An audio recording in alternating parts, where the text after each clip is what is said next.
3, de 1 a 12, né?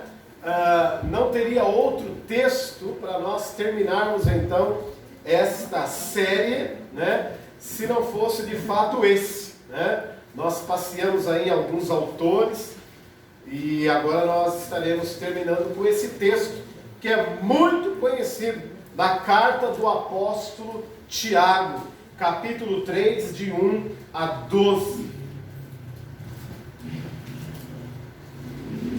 Hoje nós teremos a ceia do Senhor. O pastor Júlio vai estar daqui a pouco celebrando a ceia para nós. Tiago, capítulo 3, de 1 a 12. Os irmãos encontraram? Amém. Assentados mesmo. Olha o que diz o texto. Meus irmãos, só o texto, meus irmãos, já é a mensagem. Bom, irei pregar pouco esta noite, porque só o texto, preste atenção, ele já fala aos nossos corações. O texto é inspirado, né? Porém eu sou iluminado, posso errar. Diz assim: meus irmãos, não sejam muito de vocês mestres, pois vocês sabem que nós, que ensinamos, seremos julgados com maior rigor. Todos tropeçamos de muitas maneiras. Se alguém não tropeça no falar, tal homem é perfeito, sendo também capaz de dominar todo o seu corpo. Quando colocamos freios na boca dos cavalos, para que eles nos obedeçam, podemos controlar o animal todo. Tomem também como exemplo os navios, embora sejam tão grandes, impelidos por fortes ventos, são dirigidos por um leme muito pequeno, conforme a vontade do piloto. Semelhantemente, a língua é um pequeno órgão do corpo, mas se vangloria de grandes coisas. Vejam como um grande bosque é incendiado por uma simples fagulha. Assim também a língua é o fogo, é o mundo de iniquidade colocado entre os membros do nosso corpo. Contamina a pessoa por inteiro. Incendeia todo o curso de sua vida, sendo ela mesma incendiada pelo inferno. Toda espécie de animais, aves, répteis, criaturas do mar, doma-se e tem sido domada pela espécie humana. A língua, porém, ninguém consegue domar. É um mal incontrolável, em outra versão, incontido, cheio de veneno mortífero. Com a língua bendizemos ao Senhor e Pai, e com ela amaldiçoamos os homens, feitos semelhança de Deus. Da mesma boca procede bênção e maldição. Meus irmãos, não pode ser assim. Acaso podem sair água doce e água amarga da mesma fonte? Meus irmãos, pode uma figueira produzir azeitonas ou uma videira figos? Da mesma forma, uma fonte de água salgada não pode produzir água doce. 13. Quem é sábio tem entendimento entre vocês, que o demonstre ser bom procedimento, mediante as obras praticadas, com humildade que provém da sabedoria. Vamos orar. Senhor, nosso Deus e nosso Pai que estás nos céus, que não saiamos daqui, que não desçamos, ó Pai, essas escadas, da mesma forma a qual nós entramos. A Tua palavra já foi lida, será pregada, Pai. Mas o mais importante, ela já foi lida. Fala aos nossos corações. O Senhor tem livre acesso no nosso meio, em nome de Jesus. Amém. Amém. Língua, meu bem, meu mal, bênção ou maldição. Thomas Alva Edison, um americano, um dos maiores inventores, se não me falha a memória, 240 patentes ele tem no seu nome, foi registrada no seu nome. Um dos maiores inventores. Ele diz uma frase, ele diz algo interessante. Que sorte é 90%, 10% ele diz, de inspiração e 90% de transpiração. Ele diz isso. Que sorte é 10%, melhor dizendo, ele diz que talento é 10% de inspiração e 90% de inspiração. Quando eu estava lendo a respeito disso, eu fiz um entendimento a respeito disso. O que nós fazemos, isso agora, irmãos, é uma palavra minha, ok? Quando eu li isso, eu interpretei a seguinte coisa. Aquilo que nós fazemos no oculto, aquilo que nós fazemos no invisível, ele denota nas nossas vidas quem nós somos. Aquilo que nós fazemos no oculto, aquilo que nós fazemos no invisível, ele se torna muito mais importante nas nossas vidas do que aquilo que nós fazemos visivelmente falando. Eu vou dar um exemplo para vocês do que eu estou dizendo. Muitas vezes, nós olhamos para um juiz, nós olhamos muitas vezes para um aviador, ou para alguém que tem um cargo muito alto, num escalão muito alto, e muitas vezes nós olhamos e nos indagamos perguntando assim, quanto será que essa pessoa não ganha? Olha a casa dela, olha que linda. Então quer dizer, nós olhamos o visível, mas nós não olhamos o tanto do tempo que aquela pessoa perdeu estudando, o tanto de tempo que ela perdeu, tempo entre aspas, lendo livros, abdicando da sua família, abdicando das coisas, para conseguir aquilo que é visível. Então nós muitas vezes damos muito mais valor ao visível do que ao invisível. Às vezes nós olhamos, meus irmãos, lá, o melhor jogador do mundo, ele levanta aquela bola de ouro, né? Olha, é o melhor jogador do mundo, tá bom.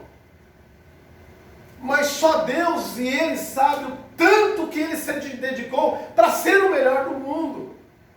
Então muitas vezes nós olhamos o visível, mas só aquele que está sendo ali premiado, ele sabe o que ele sofreu no invisível. Vocês estão me entendendo?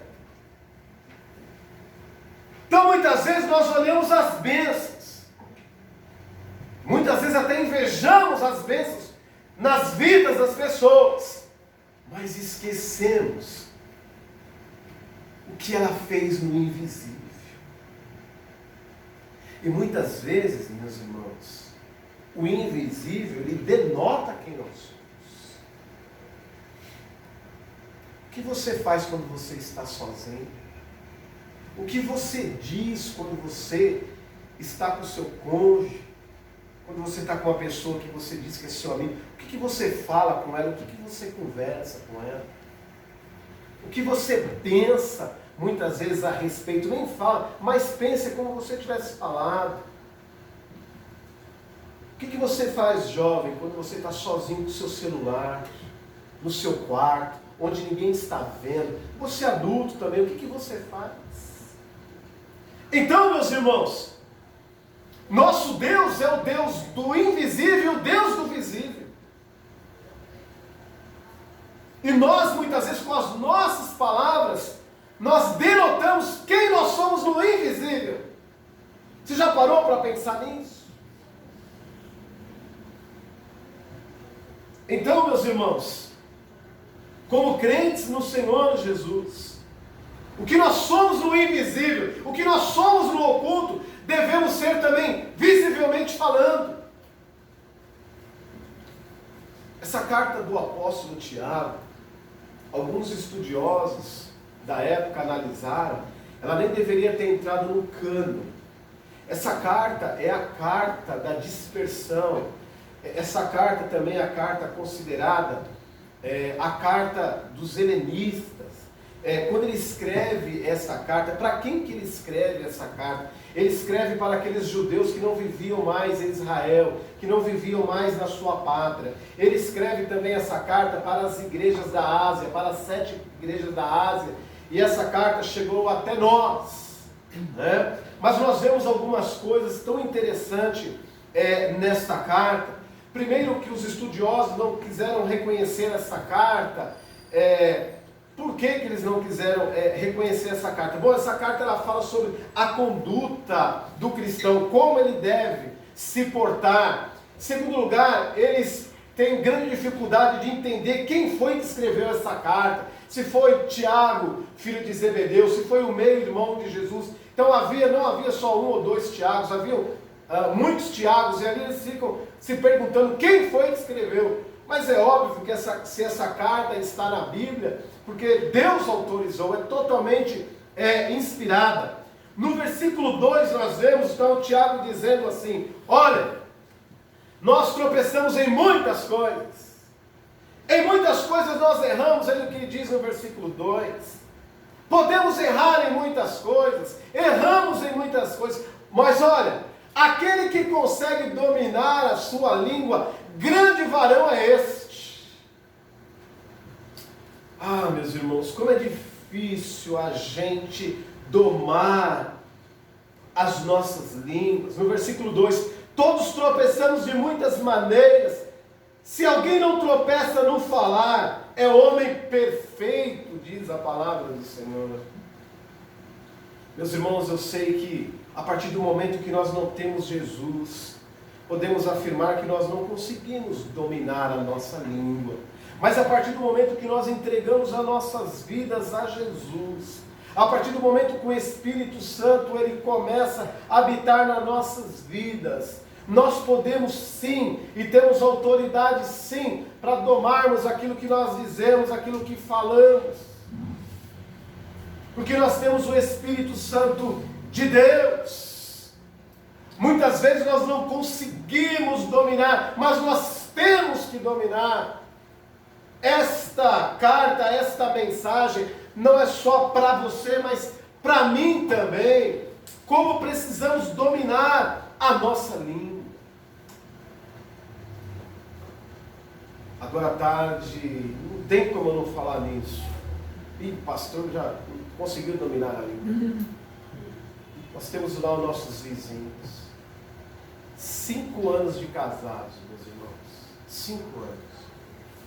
Um dia desse, ele me chamou na casa dele e falou assim: olha, você é o primeiro, hein? Olha que honra. Ele comprou um Jeep, acho que é o Compass, né? Comprou um Jeep, deu de presente para a esposa dele. Por baixo aí, esse Jeep 160, 170, chega até 220 mil. Ele é um engenheiro, né? E hoje eles tiveram uma discussão lá e a primeira coisa que eu ouvi foi a esposa dizendo assim: por que você foi contar da nossa vida para os outros? Saímos lá, estava na discussão. Quando eu cheguei aqui no gabinete, que tocou uma mensagem, quando eu abri, ele falando para mim: Edson, esteja orando, né, que eu tomei uma decisão, nós estamos nos divorciando. Estamos nos divorciando. Então, para não ficar o clima quando você chegar aí, né, eu já falei para ele algumas coisas, né, que Deus possa me dar sabedoria. Mas, meus irmãos, é isso que tem acontecido. Não tem tido relacionamento entre esposo e esposa. primeira coisa que eu ouvi, a única coisa que eu ouvi foi isso. Por que você foi falar da nossa vida para os outros? Que sirva de lição para mim, que sirva de lição para você. Existe aí um linguajar meio que esdrúxulo, né? Esse linguajar é o seguinte: roupa suja se lava em casa. Você está tendo um problema, conversa. É com o irmão, conversa com ele. É com a esposa, conversa com a esposa. É com o esposo, conversa. É com os filhos. Que haja esse relacionamento, que haja essa conversa. O que adianta falar para os outros e não falar para quem interessa? Meus irmãos, há muitos anos eu aprendi uma tabuada que é certinha. O que eu não posso falar para você, eu não posso falar para os outros. Se eu tenho um problema com você, eu tenho que resolver com você. Já me disseram, do coração você não vai morrer. Porque eu não guardo nada. Se eu tiver com um problema com alguém aqui, a gente vai conversar. Eu estou louco para conversar com um que não veio hoje à noite. Mas eu sou assim, eu sou desse jeito, meus irmãos. E nós, como servos de Deus, a nossa língua deve ser para o meu bem, não para o mal. A nossa língua deve ser bênção e não maldição. Perfeito varão, aquele que consegue dominar a sua língua. A minha oração é que você consiga, que eu consiga também dominar a minha língua, que eu possa conseguir. Outro mal incontido que Tiago está dizendo aqui é a vanglória. Você conhece alguém que só os filhos dele são? Os filhos dele são os melhores. Você conhece alguém que é assim? Você conhece alguém que muitas vezes, meus irmãos, viveu o tempo todo casado com uma pessoa, está 3 meses com outra e fala: essa é a mulher da minha vida. Você já viu isso? Eu já vi. Também. Marido também. Marido morre. Viveu 30 anos com o homem morreu. Daqui a pouco ele vem e fala assim, aí daqui a pouco a mulher vem e fala: esse é o marido da minha, esse era o homem que eu tanto esperava. Poxa, e aquele lá não era nada? Nós temos esse costume. O brasileiro, já falei isso diversas vezes, o povo, né, que gosta de valorizar a gente que morreu. Nunca vi. Eu nunca vi. Eu não quero viaduto no meu nome. Eu não quero igreja no meu nome. Se você tiver que fazer alguma coisa para a sua esposa, para o seu esposo, para os seus filhos, faça enquanto eles estão vivos, podendo ver e falar, porque depois não adianta mais. Vanglória, o meu filho, a minha filha, o meu esposo, a minha esposa, isso não serve, meus irmãos. Enquanto nós estivermos neste patamar, somos todos iguais. E muitas vezes eu tenho visto pessoas pagando pela própria língua. Ah, esse é o melhor homem que eu arrumei. Não passa 2 meses, aquele homem virou um ursinho puff. Não serve mais para nada. Ah, esta é a melhor mulher. Daqui a pouco passa. Como servos de Deus, meus irmãos, jamais se vangloriem. Filho de fulano está roubando. Filho de fulano engravidou antes do casamento. Olha, você viu que a sua mente possa ser que Deus tenha misericórdia. Que a gente possa aprender com os erros dos outros, mas jamais se vangloriar.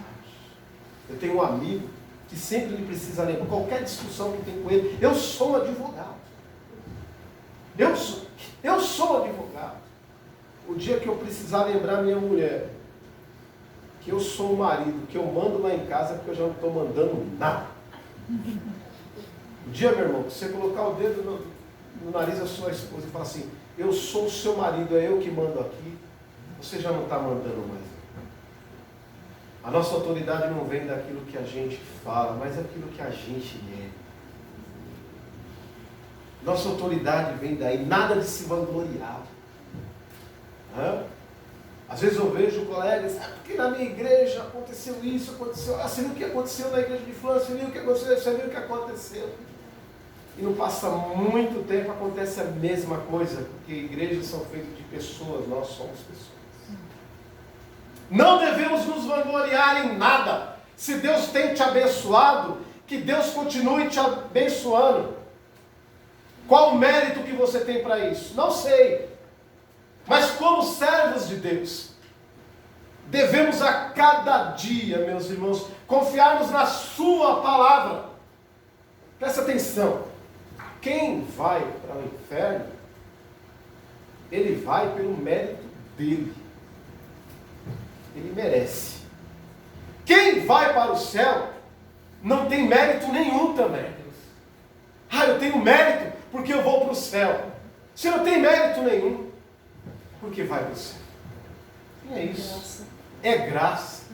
É misericórdia do nosso Deus. Portanto, meus irmãos, para que se vangloriar? Se viu o que aconteceu com a filha de fulano.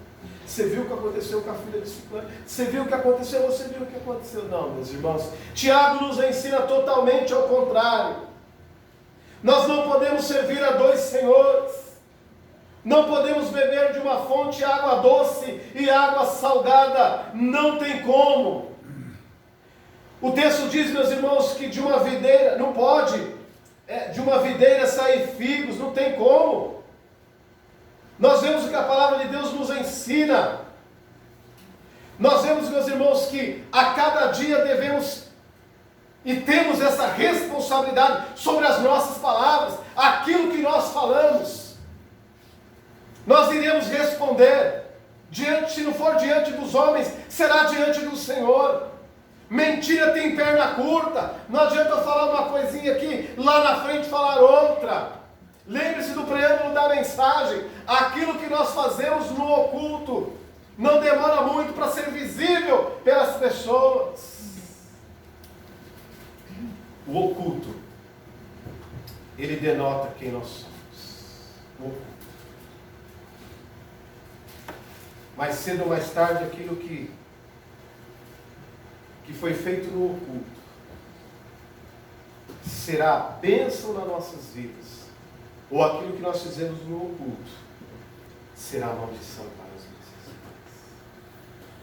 E posso haver, meus irmãos, nas nossas vidas o quebrantamento, que da minha língua não possa sair coisas boas e coisas más, que da minha língua não possa sair promessa de bênção, e que não possa sair maldição, mas que em todo tempo a minha língua possa bendizer e glorificar o nome do Senhor. Eu não sei quantos dos irmãos têm tido essa dificuldade, mas que em nome de Jesus esse mal possa ser expelido por você. Não há como habitar o Espírito Santo na vida de um crente fofoqueiro. E eu vou dizer mais, muitas vezes nós atrelamos fofoca às mulheres. Mas quando o homem dá para ser fofoqueiro, tenha misericórdia. É pior do que mulher. Como servos de Deus, que nós possamos extirpar tal mal dos nossos corações. Muitas vezes nós não somos abençoados por Deus pela nossa língua, por aquilo que falamos, por aquilo que dizemos. Certo filósofo diz que a gente não pode falar mal de alguém sem antes comer um pouco de sal, sem antes não andar 10 léguas, ou seja lá quanto, mas nós não podemos. Que o Senhor possa encontrar em nós perfeitos varões, que o Senhor possa encontrar em nós fontes de águas vivas, água doce, e não. É o que Deus espera de nós. Quando você abrir a sua boca, que seja bênção e não maldição. Que essa série de mensagens pode ter ajudado você em algum momento. Senhor, como eu preciso mudar a minha vida? Muitas vezes nós acordamos com aquele espírito, de louvar e adorar o Senhor. Aí vem alguém, manda uma mensagem no WhatsApp, vem alguém e liga para você. Você soube o que aconteceu com fulano? Olha, você sabe o que está acontecendo e aquilo muda tudo o nosso dia. A gente fica com aquele sentimento e às vezes queremos fazer justiça pela nossa própria mente. Não, meus irmãos. Que através da palavra do Senhor nós possamos mudar tal conceito. Que da sua boca possa sair coisas agradáveis. nesta última noite sobre essa série de mensagens, eu gostaria que você fechasse seus olhos. Ninguém vai ver quando você levantar a sua mão e abaixar. E benditos são aqueles que reconhecem os seus erros. Alguém nesta noite que gostaria que o Senhor transformasse a sua língua e transformasse o seu coração, levante a sua mão e abaixe. Amém. Louvado seja Deus. Louvado seja Deus. Louvado seja Deus. Louvado seja Deus. Louvado seja Deus. Tem mais alguém? Senhor, trabalha no meu coração. Muitas vezes eu falo daquilo que eu não conheço, daquilo que eu não sei. Louvado seja Deus. Tem mais alguém que gostaria? Pede ao Senhor, Senhor, muda o meu ser, muda a minha língua. Muitas vezes nós falamos daquilo que nós não conhecemos. Tem mais alguém que gostaria de fazer esse voto? Louvado seja Deus. Não comigo, mas com o Senhor. Louvado seja Deus. Há mais alguém? Que da sua boca possa sair coisas, que da sua boca possa ser coisas doces e não amargas. Essa é a vontade. Louvado seja Deus. Essa é a vontade. Louvado seja Deus. Louvado seja Deus. Louvado seja Deus. Essa é a vontade do Senhor. Louvado seja Deus. Louvado seja Deus. Essa é a vontade do Senhor para as nossas. Que a partir do passo que nós tenhamos uma nova conduta. E que quando nós em algum momento viermos a errar, nós possamos ter esse discernimento vindo do Espírito Santo de Deus.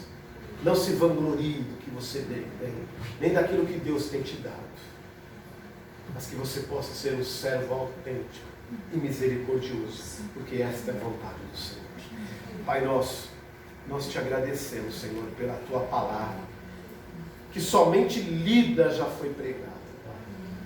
Que nós, como servos de Deus, que esses irmãos, ó Pai, que se comprometeram com o Senhor, não comigo, eu também me comprometo, Pai, que da nossa boca venha o perfeito louvor. Que nós, como servos de Deus, ó Pai, quando orarmos pelas pessoas, o Senhor, ó Pai, possa nos levar até a tua presença, até o teu altar. Se continuarmos, ó Pai, do mesmo jeito, nossas orações não serão ouvidas, ó Pai. Eu tenho certeza que as nossas orações têm sido ouvidas. Porque temos crentes aqui nesta igreja que têm procurado, ó Pai, ter uma língua santa, uma língua que agrada ao Senhor. Tua palavra nos diz nesta noite, ó Pai, se um animal nós somos capazes de frear por causa, ó Pai, da nossa força, sua língua, imagine nós, Senhor. Nós temos, ó Pai, o teu Espírito. Iremos conseguir, ó Pai, tudo em teu nome. Tira a vanglória dos nossos corações. Nós não somos nada, Pai querido. Se estamos de pé, a tua misericórdia, a tua graça, Senhor. Nós te amamos, ó Pai querido, e nos ensina a viver uma vida de compaixão e misericórdia para com os nossos irmãos. Em nome de Jesus. Amém.